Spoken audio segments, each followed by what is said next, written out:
Ben buraya geldim ama tırnaklarımla yani öğrenciyim derken aman üniversite öğren. Evet, genç ihracatçılar, bunları iyi dinleyin. İnegöl zamanında Osmanlı donanmasına kereste üreten bir yer. Ben markaları konuşmaktan pek de öyle çekinen bir insan değilim. Maşallah. Yani tam bir maşallah denilecek bir olay. İhracat hakkında A'dan Z'ye her şeyin konuşulduğu, samimi, heyecanlı, bir o kadar meraklı, ihracat muhabbetlerinin dibine vuracağımız Export Talks'a siz değerli izleyiciler ve Veltev İhracat Müdürü Sayın Okan Özkan, hoş geldiniz. Hoş bulduk Berkay Bey. Evet, yine yeniden tekrar Export Talks'u çekmenin mutluluğu içerisindeyim. Ayrıca mutluluk yine sizinle ilk başlangıcı yapmanın nurunu taşıyorum. Çok teşekkür ederim, geldiniz. Bizi kırmadınız. Çok çok teşekkürler. Sorularımıza geçeceğiz. Sorularımızın en başında benim merak ettiğim, daha doğrusu birazcık bildiğim ama daha çok detaylı girmenizi istediğim bir olay var. Okan Özkan kimdir? Öncelikle çok teşekkür ederim teveccühünüz için. Tekrar bu çekimleri çok değerli buluyorum. Özellikle İMİDER ile birlikte daha birçok meslektaşıma ve bizlere çok fayda sağlayacağını, feyiz sağlayacağını düşünüyorum. Ben 1988 İnegöl doğumluyum. İnegöl'de doğdum, büyüdüm. İnegöl'ün mobilya sektörünün içerisinde gelişimine bizzat şahit oldum. İlkokul ve ortaokul ve lise öğrenimlerimi İnegöl'de tamamladım. Akabinde Selçuk Üniversitesi Uluslararası İlişkiler bölümünü kazandım. Lisans eğitimini tamamladıktan sonra aslında lisans eğitimin devamında 2 yıl boyunca Amerika'da Work and Travel programlarında eğitimimi bizzat tamamlamış oldum. Çok özür dilerim. Work and Travel dediğinizde ne iş yaptınız Amerika'da? Ben Amerika'da Alaska'da balık fabrikasında çalıştım. Makine temizliği yapıyorduk. Çünkü Alaska'da gittiğinizde Alaska daha fazla saat çalışma imkanı verip daha fazla kazanmanıza fayda sağlıyordu. Ama tabii tek amacım oraya para kazanmak için gitmek değildi. Aynı zamanda orada dil gelişimini de tamamlamış oldum. Akabinde döndüğümde son olarak üniversitenin son dönemini Erasmus Değişim Programı'yla Polonya'da Wrocław şehrinde tamamladım. O şehir neyle ünlü? Polonya'da bildiğiniz üzere bizim Avrupa'daki en büyük rakiplerimizden, mobilya üretim kapasitesi açısından en büyük rakiplerimizden biri. Wrocław da oranın merkezlerinden biri. Ürettiği bir şey var mı? Mobilya. Mobilya. Evet. Çok ciddi bir mobilya üreticisi. Amerika'da en büyük ithalatçı. Kader tabii bizi mobilya sektörünün Tamamen. içerisine itti. Akabinde eğitimimi tamamladıktan sonra askerlik vesaire sektöre başladım. Eltehom bünyesinde 2013 yılında bölge satış temsilcisi olarak işe başladım. Sonrasında 1,5 yıl sonrasında ihracat şefliği, 2 yıl sonrasında ihracat müdürlüğü, sonrasında icra kurulu üyeliği pozisyonlarında. Yani şimdi bu anlatımdan bana böyle biraz şey geldi. Yani ben buraya geldim ama tırnaklarımla gazıyarak geldiğim gibi. Çünkü gerçekten hemen ben işte günümüzün en büyük maalesef handikapı diyeyim, ben dezavantajı diyeyim. İnsanlar bir yerden mezun olduktan sonra hemen oranın en üst seviyesine çıkmaya çalışıyorlar. Ama siz maşallah böyle adım adım, tabir caizse içinize sindire sindire bu seviyeye gelmişsiniz. Tabii ki sabır etmek gerekiyor bazı noktalarda. Yani birden önünüze gelmiyor. Çünkü belirli bir şekilde kendinizi o alanda geliştirmeniz gerekiyor. Bunlar da süreç alan pozisyonlar ve gelişim hiçbir zaman bitmiyor. Ben hala eğitimime devam ediyorum. O süreç içerisinde Turkalti programına girdik. Turkalti programında da yönetici geliştirme programı var. Sabancı Üniversitesi'nde bu programı bitirdim. Akabinde şu anda da eğitime devam ediyorum. Nişantaşı Üniversitesi'nde Uluslararası İşletmecilik bölümünde öğrenciyim. Son Yüksek lisans değil, yüksek lisansınızı tamamlıyorsun. İşin garip tarafı demek ki belirli bir yere gelme safhasında çok önemli bir şey. Hiç öğrenmeyi hiç bırakmıyorum diyorsunuz ve bunu bir de resmi kurumsal olarak da devam ettiriyorsunuz. Sahada kazandığınız öğrenme ayrıca bunlara atı olarak yazılıyor. Aslında farkındayız ya da değiliz. Ben farkındayım. İyi bir ihracatçı nasıl olunuru bize herhalde elinizden örnek vererek anlatıyorsunuz. Siz her ne kadar ben biliyorum öyle bir şey demiyorsunuz ama ben diyorum. Ben çünkü sizi o konuda nacizane hem beğenir hem takdir ederim. yaşça büyüğünüz olarak, sektörün içerisinde de bulunan bir insan olarak gerçekten böyle gıptayla izlediğim insanlardansınız. Çok teşekkür ederim. Tabii süreç devam ediyor. Bunu da aslında ikinci soruma da cevap vermiş oldunuz. Nasıl ihracatçı olmaya karar verdiniz kısmında? Aslında az önce de anlattığım gibi yani biraz tabii işte doğduğunuz yer kaderinizdir, coğrafya kader midir? Ben onu yaşayanlardan biriyim. Yani bir şekilde İnegöl'de doğdum. Mobilya sektörünün içerisinde doğdum. Aileden gelen bir şey değil aslında mobilya sektörü bizde. Ben sektörün içerisine girdim. İşte üniversiteyi okuduğumda Work and Travel'a gittim. En büyük ithalatçı o zamandı. Ya Amerika'da işte buraya niye mobilya satılmıyor yeterince falan diye sorgulardım yani. Polonya'da Erasmus sürecimi tamamladım. Oradan mezun oldum. Orada da aynı şekilde burası iyi bir üretici. Avrupa'ya lokasyon olarak birçok alanda iyi bir üretici. Ve itiraf edelim bizim şu andaki Evet. aslında İtalya'dan sonraki belki en büyük rakibimiz. Avrupa'daki en büyük rakibimiz. Evet, Avrupa'daki en büyük rakibimiz. Zaten Avrupa'ya bizim satışlarımızda gerçekten bizi çok zorlayan bir rakip. Akabinde tabii bunlar da olduktan sonra ben zaten yani hiçbir zaman KPSS'ye girip bir devlet memurluğu hayal etmemiştim. Özel sektörde kendimi geliştirmeyi, bu noktada kendimde bir kariyer basamakları oluşturmayı hedefledim. Bu süreç içerisinde de gidince bir hedefiniz olunca o hedefin de nasıl strateji ve taktikleri belirleyince biraz da sabır ve çalışkanlıkla tabii süreç içerisinde sağlık.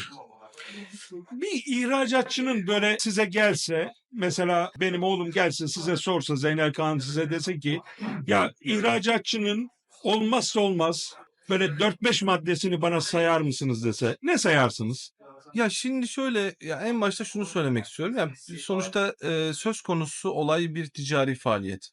Önce almayı ve satmayı, işte pazarlık edebilmeyi, ticaretin ahlaki değerlerini iyi biliyor olması lazım. Yani bir yerde bir işin çıraklığını işte bir mobilya tezgahında olabilir, bir pazar tezgahında olabilir, farklı yerlerde olabilir. Almayı, satmayı, pazarlık etmeyi, ikna etmeyi bilmesi lazım. Çünkü bu bir satış faaliyeti ve ticari bir faaliyet. Yani milyon dolarlık yatırımlara ikna etmek durumunda kalıyorsunuz. Onların mantıki çerçevesini anlatmaya çalışıyorsunuz. Şirketinizin onlara sağlayacağı faydaları, onların ihtiyaçlarıyla örtüşmesini sağlayacağınız müzakerelere giriyorsunuz. O yüzden alma satma meselesi benim için en önemli konulardan biri. İkinci olarak tabii çalışkanlık ve merak. Çünkü bahsettiğiniz meslek tamamen iletişim olduğu için karşı tarafa bir şey satarken ya da satmaya çalışırken orada doğal olarak onların ihtiyaçlarını, kültürlerini, ya bunların hepsi mobilyaya ve ticari olan her şeye yansıyor. Tabii büyük markalar da bunları yapıyor zaten. Oranın tınısıyla, oranın geleneksel söylemleriyle pazara girmek, ürünleri tasarlamak, pazarlamak, gelişimlerine, kültürlerine, adetlerine, örflerine hakim olması gerektiğini. İşte siyasi politik ilişkilere. Yani birçok genel kültür, müzik, futbol ne sayarsanız bunun artık hani normal diyalogta biriyle oturduğunuzda bu diyalogları edebiliyor olmanız lazım. Bunlar da bittik. Bunları tamamladıktan sonra satış faaliyeti gerçekleşiyor. Bir ihracatçı iyi bir matematikçi olmak Kesinlikle zorunda. öyle. İyi bir satış pazarlamacı olmak zorunda. Bir ihracatçı coğrafyayı çok iyi bilmek zorunda. Kesinlikle. Bir ihracatçı aynı zamanda tabir caizse entelektüelliğin zirvesini yaşayıp Kesinlikle. muhakkak bütün sanat, işte efendim gelenek, görenek bütün bunları da bilmek zorunda. Ama aynı zamanda o ihracatçı sadece bunları bilmekle kalmayıp aynı zamanda günceli de takip etmek zorunda. Kesinlikle. Program öncesi biz konuşup daha sonra programa geçiyoruz. Çok ilginçtir, birkaç soru sorduğum zaman o yılda şöyleydi. Bu ülke bu yılda böyle. Bu ülkenin ihracatının artması şu nedenden diye baya ülkeler arası politik durumlardan bahsettiniz. İhracatçı bunları da takip etmek zorunda. Kesinlikle takip Olmazsa bunlar olmazsa olmazlar, ama zannedersem en önemli bir olmazsa olmaz var. Öğrenmeyi ve merakı hiç bırakmamak zorunda. Kesinlikle. Yani bu aslında şöyle bir durum var. Yani dediğim gibi bir diyalog kurmanız lazım. Yani müşteri sizin yani çok ciddi bir ihtiyacı yoksa sizin satmaya çalıştığınız ürünü yani dinlemeden önce sizi bir dinlemesi lazım. Burada da çok sıkıcı bir diyalog işte ülkeyle alakalı hiçbir şey bilmiyorsanız, bir yorum yapamıyorsunuz, içtiğiniz kahveyle alakalı bir sohbette, oranın yemekleriyle işte kültürel, işte dini birçok şeyle alakalı bir bilginiz yoksa genelde karşı taraf size kendi ülkesini anlatır pozisyona geçiyor. Aslında bu öyle değil. Biraz daha soru cevap şeklinde gidiyor olması lazım. Karşı tarafın da bu konularla alakalı bilgi Yani sahibi olması lazım. alıcıyla hemhal olamıyorsunuz. Kesinlikle. Hemhal olamadığınız alıcıya da ne satabilirsiniz? Yarım milyon dolarlık yatırım yapılması lazım. Şimdi bugünden itibaren sıfırdan bir mobilya mağazası işine girmek için ya biz marketçiden mobilyacı yaptık. İnşaat demiri yapan inşaatçıdan mobilyacı yaptık. Biraz dediğim gibi olayı doğru anlatabilmek. İlk önce kendinizi doğru pazarlayıp karşılıklı bir güven, onun akabinde ticari faaliyetler konuşulması gerekiyor. Ben buraları çok değerli buluyorum. Yani belki hiçbir şey de bilmiyorsanız, hazırlıksız da gittiyseniz orada konuşmadan önce, toplantıya girmeden önce işte sokaklarında biraz yürümek, işte farklı rakipleri gezip o mobilyalar işte kaça alıyorlar, kaça satıyorlar, nasıl bir kültür var, mağaza içerisinde çalan müzik ne, kıyafetler nasıl, insanlar dini yaşantıları, kültürel yaşantıları nasıl, neye önem veriyorlar, daha çok evde mi vakit geçiriyorlar, dışarıda mı vakit geçiriyorlar? İşte dediniz ya biraz daha matematikçi olmak diye. Kaça alıyorlar, kaça satıyorlar? İşte gümrük vergilerine, nakliye ne kadar tutuyor, deposuna kaça mal oluyor, mağaza kiraları ne kadar gibi analizler yapılması gerekiyor. Sahanın analizinin yapıldığı gibi teknik bilgilere de sahip olmamız Kesinlikle, gerekiyor. kesinlikle. Bu aynı zamanda bu anlattıklarınız Veltev'in başarı hikayesinin de altında yatan nedenler diyebilir miyiz? Kesinlikle hem masa başı hem de saha araştırmalarıyla aslında çok zorlanmadan kolaylıkla bulunabilecek bir şey. Mesela hiç bilmediğim bir ülkede, hiç olmadığımız bir ülkeye gidiyorsam bir günümü sadece saha analizine ayırıyorum. Kim, bu ülkenin en büyük tedarikçisi kim, hangi tarz mobilya daha çok satılıyor geçtikten sonra bunların daha detaylıca işte oradaki satış personelleriyle sohbet ederek en çok hangi malı satıyorsunuz, bir günde kaç takım satıyorsunuzdan biraz daha analiz yaparak işte aylık bu kadar ciro yapıyordur, bu kadar genel giderleri vardır, bir asgari ücret ne kadardır gibi araştırmaları yapıp insanların temel geçim kaynağı nedir, gelirleri nereden geliyordur gibi araştırmalar yapıp biraz daha böyle dediğiniz gibi matematikle anlatmak. Ürünü Yani bu şekilde tabiri caizse entegre ediyorsunuz. kesinlikle. Ürünleriniz de bu şekilde ortaya çıkıyor. Kesinlikle. Bu oradaki o analizler yapıldıktan sonra zaten müşterinin karşısına en büyük rakiplerinin aşağı yukarı ne kadar ciro yaptığını, en büyük rakiplerin neleri yaptığını, onların neyi yapmadığını gibi bilgilerle gittiğinizde, oturduğunuzda daha kapsamlı bir ticari faaliyetten söz edebiliriz. Evet, yeni ihracatçı adaylara lütfen bu kısımları iyi dinleyin lütfen. Evet, genç ihracatçılar bunları iyi dinleyin. Bunları dinledikten sonra bazı şeyleri yapmaya karar verin. Tabir caizse size ücretsiz seminer verdirtiyorum. Estağfurullah. Şimdi burada ilginç bazı aklıma gelen olaylar var. Siz Beltev artık ülkemizin kurumsal, tabir caizse kökünü iyice salmış şirketlerinden bir tanesi. Evet. Ama Veltev'de yanlış hatırlamıyorsam, lütfen yanlışsa beni düzeltin.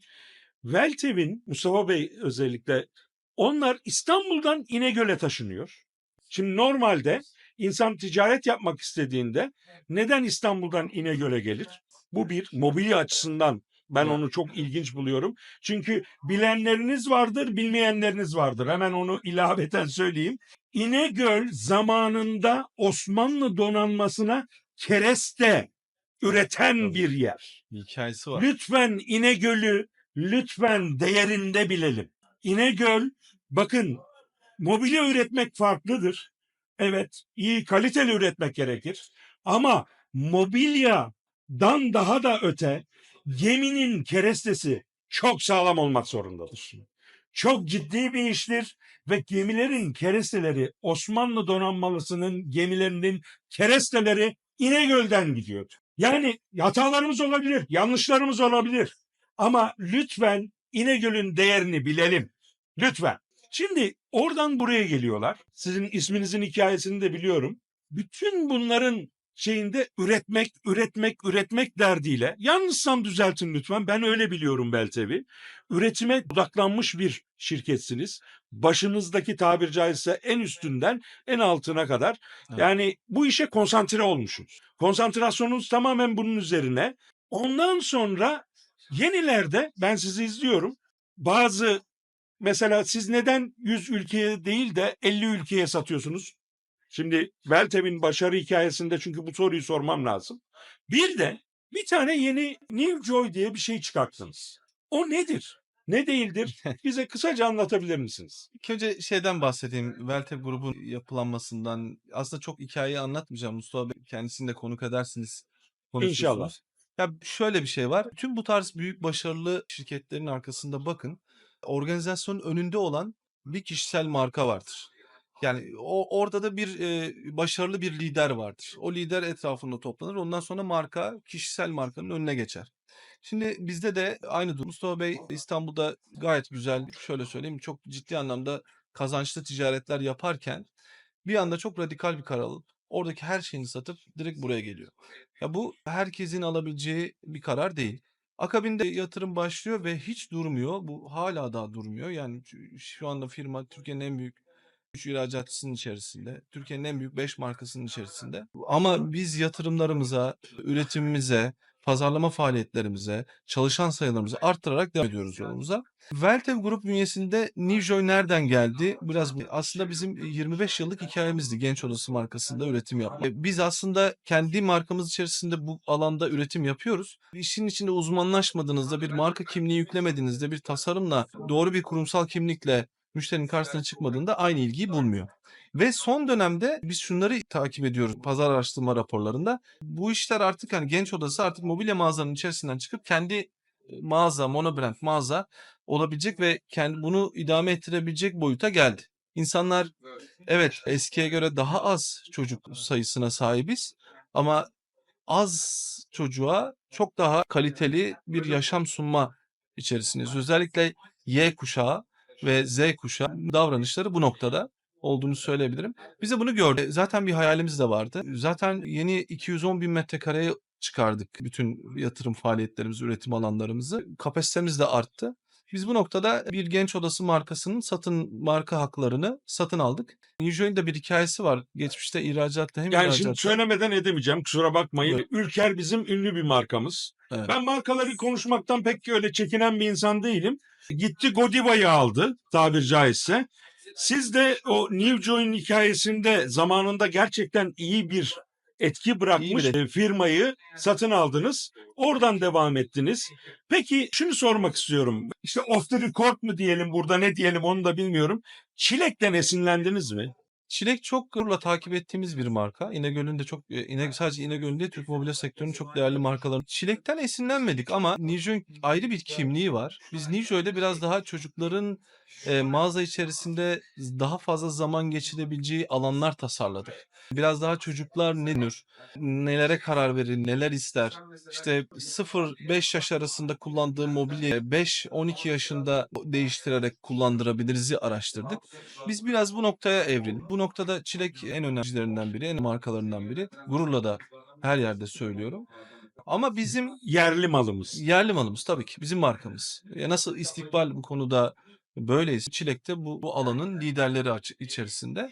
Bizim aslında buradaki bu sektöre girmemizdeki motivasyon biz panel üretiminde çok başarılı bir firmayız. Mesela en iyi üreticileri işte Almanya kalitesi, İtalya kalitesindeyse biz çok yakın hatta kalitede üretimler gerçekleştirebiliyoruz. İşte Panel duymak mo- istediğim şeyler bunlar. Panel mobilyada biz çok fazla şey yapmayacağım. Gerçekten çok iyiyiz. Da söylüyorum her yerde. Tabii Genç Odası da bir noktada bu panel mobilyanın içerisinde giriyor. Biz bunu da çok iyi yapabilecek bir şey ki yapıyoruz da başladık. Tamamen 12 bin metrekare kapalı alanda günde belki 100-120 takım Genç Odası panel tesisi geçtiğimiz günlerde ilk sunta kesimini gerçekleştirdi. Nivjo ile alakalı çok büyük planlarımız var. Halihazırda zaten çok hızlı başladı. New Joy hangi ülkelerde var? Nivjo şu anda yurt dışında 20 tane mağazaya ulaştık. Bunların 10 tanesi açıldı. Diğer 10'u da inşaat aşamasında.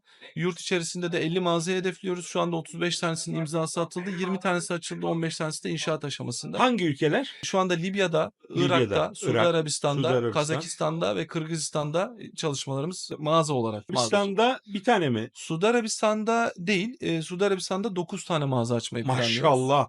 Ee, Yani tam bir maşallah denilecek bir olay. Maşallah. Bizim de gerçekten beklentimizin çok üstünde bir ivme kazandı marka. Ankara'da Ticaret Bakanlığı'ndaydık. Weltevom'un Turkuati kapsamındaki 5 yıllık stratejik iş planının sunumunu gerçekleştirdik. Hemen akabinde de Nivjo'yu konuştuk. Nivjo'yu nasıl başlatacağız? Hazırlıklara ne zaman başlayacağız diye bir planlama yaptık. Nijö inşallah 2025 yılının sonlarına doğru Turkalti markası olacak. Dediğim gibi hem yurt dışında hem yurt içinde ilgi gördü.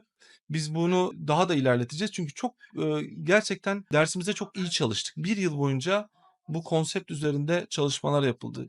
Defalarca, işte, reddedildi, yeni tasarımlar geldi, onu beğenmedik, bunu yaptık, olmadı, çıkmadı Yani vesaire derken öyle birden puf diye çıkmadı öyle bir yani. şey yok, Yok. öyle bir şey yok. Yani bu işin ne kadar içinde de olsanız ürettiğiniz, alan daha genç odalarına, daha çocuk, daha aynı kitleye hitap etmiyorsunuz. Farklı bir kitleye hitap ediyorsunuz. Orayı çok iyi anlamak lazım ki ona uygun mobilyaları ürettikten sonra pazarda başarılı olabilirsiniz. Biz daha da iyisini ilerletmeyi planlıyoruz. Bu konuda hedeflerimiz çok büyük. Dün sunuma gittiniz dediniz. Biliyorsunuz bende bir şey var. Gizlim saklım yok. Sunum kaç sayfaydı? 890 sayfalık bir sunumdu 890 sayfalık ve sunum hazırlayıp gidildi. biz bunu Maşallah. anlatmaya başladık. Tabii 2,5 saatin sonunda artık Okan Bey yeterli. Biz, Siz zaten bu işi biliyorsunuz. çok fazla devam etmeyelim. Yani Beltev'in de başarısının altında yatan şey 1 sene sabretmişsiniz, sebat etmişsiniz. Tabii, tabii. Ondan sonra bu Tabii. işe hemen cumburlop atlama gibi bir şey yok. Buradan yola çıkarak Beltev şu anda büyüdükçe büyüyor. Allah inşallah daha da büyütür. İnşallah. Çünkü bizim sizin de arada böyle bana belirttiğiniz gibi bizim Türkiye'de evet tabii ki küçük işletmeler olsun. İşte mikro, orta, makro diyelim biz onlara. Büyük işletmelerimiz de var. Ama büyük işletmeler, Veltev gibi çok daha büyümeye yönelmiş şirketler bana göre çok daha fazla olması lazım. Çünkü zannedersem Türkiye'deki mobilya sektöründe üretici olarak bulunanların sadece %1'i büyük Evet. işletme. Biz bundan dolayı çok ciddi zarar görüyoruz gibi geliyor bana. Ya, ihracat kökenli bir satış yöneticisi olduğum için, hani, o konuda ben de rakamlara baktığınızda Türkiye mobilyası 45.200 civarında bir imalatçı barındırıyor bünyesinde. 220.000 çalışanı var. 12 milyar dolarlık bir değer üretiyor. 5 milyar dolar civarında 200'e yakın bir ülkede ihracat gerçekleştiriyor. Aslında sektör geçtiğimiz 10 yıldaki 0,3 milyar dolarlık rakamları şu 4 milyar, 4,5 milyar dolar civarlarına çıkarttı. 4,8 milyarı Evet. geçiyor şu an. 4,8 Yani milyarı şu geçiyor. toparlayacak olursak yaklaşık 5 milyar dolarlık ihracat. 12 milyar dolarlık üretim. Yaklaşık tabii siz yeni rakamları vermekten belki çekiniyorsunuz. 220-240 bine ulaşmış bir Evet. istihdam. Tabii bu 240 bin diyoruz ama bunun yan taraflarını şey yapmıyoruz. Bence neredeyse belki de milyonu bulabilecek. O işte camıydı efendim diğer yer Evet. yani da kapsarsak bu civara ulaşıyor. Büyük ölçekte firma ihtiyacımız neden var? Şöyle, kesinlikle var. Aslında baktığınızda %1'i sadece orta ve büyük. Hepsi büyük değil. Yani büyük denecek firmaya baktığınızda belki 0 nokta bir şeye tekabül ediyor. İstihdam edilen kişi sayısını imalatçı sayısına böldüğünüzde ortalama 4,7-5 civarında bir rakam oluşturuyor. Yani sektörün yapısını bu şekilde daha iyi anlatabiliriz diye düşünüyorum. Yani çok fazla küçük ve mikro işletme var sektörün içerisinde. Bu da bizim ihracat rakamlarımıza doğrudan etki ediyor. Belki yurt içi piyasasındaki talepleri karşılama konusunda esnek üretim haddi sağlayabiliyor ama ihracat noktasında bizim daha büyük ölçekli, daha kapasitede üretim yapabilen ve alanında uzmanlaşmış, her şeyi üretmek gibi değil de işte atıyorum panel mobilya üzerine koltuk tarafında uzmanlaşmış büyük markalara büyük var ki Çin'den olası Çin'in bu sektörlere artık yatırımları eskisi kadar şey değil. Oradaki maliyetler de artık eskisi kadar alt düzeyde değil. Orası da artık mobilya sektörünün maliyeti artıyor. İşte navlun fiyatları artıyor. İşte küresel rekabetten dolayı ekstra gümrük vergilerine tabi tutuluyor. Bu noktada bizim Türkiye olarak, lokasyon olarak, üretim kabiliyeti olarak, mobilyada geçmişteki tarihi olarak baktığınızda çok büyük fırsatlar. Bunları da değerlendirmek için büyük yatırımlara ihtiyacımız olduğunu düşünüyorum. Büyük mobilya imalathanelerinin kurulması gerek. Bunlar kurulduğunda ihracat rakamlarımızın kolaylıkla 2'ye katlayacağından adım gibi eminim. Çünkü %200 artar büyük diyorsunuz. alıcılar ölçek ekonomisi istiyorlar. Büyük alıcılar yani büyük kapasitede üretim yapabilme kabiliyeti olan firmalarla çalışmak Yani istiyorlar. avam tabir mesela böyle bir kütük masanın yapımında Biz artık şu anda kaç tane üretebiliriz? 2000 tane. Evet. Ama adamlar diyor ki 200.000 tane istiyorum. Yani İşte biz karşılayamıyoruz bunu çünkü yaşadık. Tam pandemide yaşadık Berkay Bey. pandemi aslında fırsattı, maalesef Çok fırsatı. ciddi bir fırsat. Amerika'dan çok büyük alıcılar geldi. Avrupa'dan, Avrupa'nın en büyük zincirleriyle oturup toplantı yaptık. Ben de bizzat içerisindeydim. Oradaki rakamları Türkiye'de karşılayabilecek çok az firma var. Hatta yok bile diyebilirim. Çünkü büyük ölçekli firmaların da burada bir ekosistemi var. Zaten talebe cevap veren bir yapısı var. Showroom'ları O var. zaman büyük Onları bırak oraya ölçekli gidemez. dediğimizde aynı zamanda tabii ki büyük ölçekli diyelim. Ben biraz önce çok dikkatimi çekti. Biz hemen üretim kapasitemizi arttırdık. Şu olduk, işte 210.000 metrekare söylemiştiniz. Demek ki sadece büyük ölçekli firma olmak da yetmiyor. Her an daha da büyüyebilecek Kesinlikle. hazırlıkta olmamız gerektiğine Kesin. inanıyorum. Bizim yaklaşık 240.000 istihdamımız var. Bu 240.000 istihdamın düşündüğünüzde daha mı fazlalaşması lazım mobilyanın hayrı için? Ya da evet fazlalaşsın ama aynı zamanda biz sadece istihdamla büyümeyelim. Biraz da makineleşmeye bakalım der misiniz? Kesinlikle derim. Şöyle orayı özetleyebilirim. Yani orada aslında olarak değil de üretim rakamlarına bakmak lazım. Türkiye'nin sektör olarak yapısı genelde küçük ve mikro işletmeler olduğu için teknolojiden yoksun imalathanelerde üretim yapıyoruz. Bu noktada hatta orta düzeydeki ya da büyük düzeydeki firmalarda bile teknoloji ciddi yatırım yapılması lazım. İstihdam dostu olmak tabii ki Ama kaliteli e, eğitimli, evet. gerçekten bunu böyle basitçe anlatmak gerekirse lütfen yanlışsam düzeltin. Normalde işte bir insan kaç tane sandalye üretebilir? Hani bunu örneklemek için söylüyorum. Yoksa bir insan değil. Onların ilk önce şu olacak, bu olacak. Tabii ya. İşte tekstil tarafı olacak falan, süngeri falan filan. Ama bir insan normalde işte 20 tane sandalye üretebilir. Ama aynı insan makine yardımıyla belki de 200 tane üretecek. İşte olay tam olarak da bu. Tam olarak doğru özetlediniz. İnsan daha çok böyle teknik konularda mobilya sektörünün içerisinde olmalı. Zanaat daha fazla el işçiliğiyle, makineli üretimler çok fazla değil. Kişi başına üretim dediğinizde teknolojiyi ne kadar katarsanız, elle taşımaları, elle silmeleri, elle düzeltmeleri ne kadar minimize ederseniz şan başına üretim verimliliğini o kadar maksimize etmiş olursunuz. Bu da tabii hem maliyetlere yansıması açısından hem de üretim kapasitesinin artması açısından çok büyük faydalar Hem de sağlar. ihracat gelirlerimizin Kesinlikle. artması olarak. Kesinlikle. 2 tane hikaye istiyorum.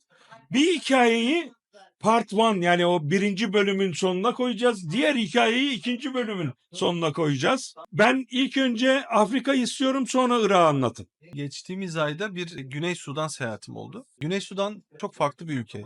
Yani gerçekten gelişmişlik düzeyi de çok düşük olan bir ülke maalesef. Güney Sudan'da biz bir mağaza açtık. Orada başka hiçbir Türk mobilyası satılmıyor diyebilirim. Görmedim pazarda. Ben mağaza açtık. Tam teşekkür ederim mağaza. Tabii biz çizdik ama gidemedik. Mağaza 4-5 aydır faaliyet. Şimdi gider gitmez zaten otele vardık. Yerleştik falan derken oraya da bir günümüz var. Gece gündüz dolu dolu bir günümüz var.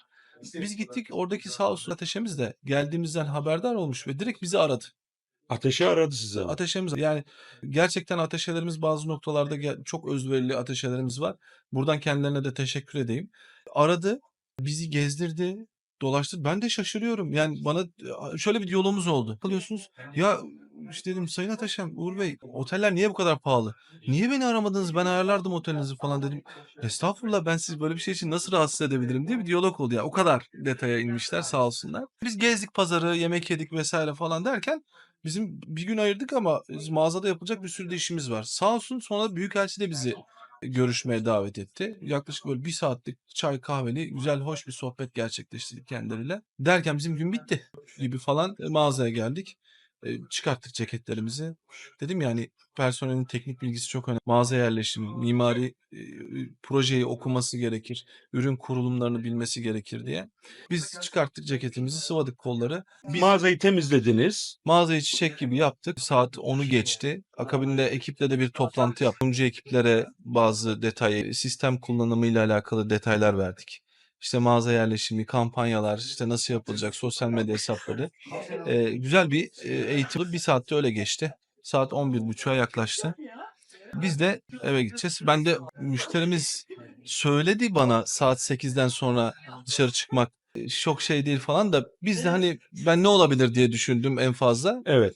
Devam ettik, bitirdik işi. Çıktık, minibüse bindik. Giderken bizi zaten hiçbir yerde ışık yok. Böyle çok enteresan bir yer. Yollar çok kötü. Durdurdular. Güney Sudan. Güney Sudan'da evet. Cuba'da başkentinde. Böyle benzin istasyonu gibi bir yerde ama böyle sokakta hiç kimse yok. Yani yüzün o kalabalığı falan bitmiş. Çok enteresan. Ben bir tedirgin oldum bir şeyler değişiyor diye. Bu bey var ihracatta. Afrika kökenli kendisi Beninli. Onunla gidiyoruz. Durdurdular. Biz de indik araçtan. Böyle askerler yani polis falan değil. Bildiğin silahlı askerler. Durdurdular diyorlar bir şeyler o iş bitti. Ama devam ediyor. Bir yaklaşık 45 dakika orada durduk. Aralarında da ciddi bir tartışma var. İki askeri grup arasında bir tartışma var. Böyle bir yani rüşvet istiyorlar. Kim alacak, ne kadar alacak? Onun bir tartışması var. İşte general geliyor, bir şey geliyor, bir şeyler söylüyorlar, itişiyorlar, kakışıyorlar falan filan. Biz iyice tedirgin olduk yani. Bizim müşterimiz de orada bir şeyler anlatmaya çalışıyor. İşte misafirlerimiz var, lütfen anlayış gösterin, ülkemizi kötü tanıtmayalım vesaire diye. Ortam iyice kızıştı. Biz de artık şey planları yapıyoruz. Ben de Tibu'ya diyorum ki, Tibu bir şey olursa işte şu tarafa kaç. Ben de bu tarafa kaçayım. İkimiz aynı yere kaçmayalım. Falan atlarız bir şey olur kurtulmaya çalışırız falan diye böyle enteresan planlar yapmaya çalışıyorum yani. Gerçekten bunlar böyle ciddi anlamda korktuk. En sonda işte bir şeyler söylediler. İşte tomar tomar para veriyor müşterim böyle. Verdi olmaz falan filan diyor. Orada tartışmalar çıkıyor falan filan. En son şu kadar böyle bir parayı torpidodan çıkartıp verdi. Başka param yok dedi böyle. Kapattı meseleyi. Ee, Sonra devam ettik. Saldılar bizi Allah'a şükür. Devam ettik. Ben azabı çektim ya. Adamı dinlemedik 8'den sonra diye. Adamın bütün parası gitti. Bu kadar parayı da görünce herhalde Kaç dedim, para gitti dedim. yani o kadar üzüldüm ki anlatamam yani. Şimdi soramıyorum da müşteriye ya çok özür dilerim işte I'm sorry falan diyorum. Yok önemli dedim yani bütün paranız gitti çok üzgünüm dedim bunda. Ne kadar verdiniz dedi. Yok ya çok bir şey değil dedi. Ne kadar dedim 150 dolar. Ya dedim niye uğraşıyorsun? Niye uğraşıyorsun? 150 dolar. Verirdik en baştan bu 45 dakika orada biz neler yaşadık diye. Böyle enteresan bir hikayemiz oldu. Afrika'ya ihracata gidiyoruz ama bunları da yaşıyoruz. Evet maalesef oluyor yani, Yani bunlar işimizin bir parçası. sizin de Afrika daha önce de bir anlattığınız Daha vardı. önce dedik. Aynı şekilde bir safari olayı vardı. Safari oldu. Afrika'da maceralardan kurtulunmayacak gibi. Evet. Bir Okan Bey'le sohbete doyum olmuyor. Normalde planladığımızdan biraz daha uzun oldu. Onun için bu programı 2 bölümde yayınlayacağız. Ama hikayelerden bir tanesini öne koyacağız, bir tanesini sona koyacağız. Bence hikayeler sadece macera değil, ihracatçının nasıl olması gerektiğini anlatan hikayeler. Başı diyelim.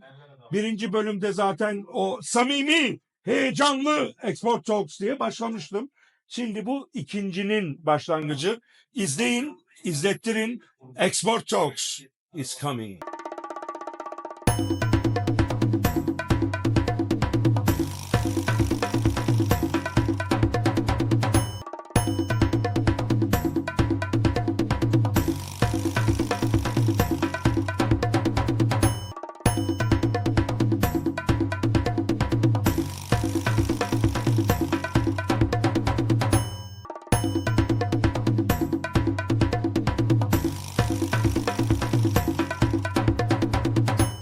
Export Talks has just come.